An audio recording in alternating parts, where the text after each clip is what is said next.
В пятницу 75-летний Эмерсон Мнангагва по прозвищу «Крокодил» принес присягу президента Зимбабве. Церемония прошла на стадионе в столице страны Хараре.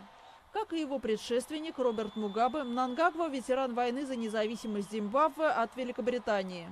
Свое прозвище он получил в 80-х годах за жестокость в отношении политических противников Мугабе и фактически был его правой рукой. С 2014 года он занимал пост вице-президента страны. Мнангагву многие называли преемником зимбабвийского лидера, пока тот сам не уволил его в начале месяца, обвинив в организации переворота. Мугабе занимал пост президента страны на протяжении 37 лет и сдал его под напором военных. На церемонии он не присутствовал, заявив, что очень устал. Мнангагва пообещал своему 93-летнему предшественнику и его семье полную безопасность нахождения на территории страны.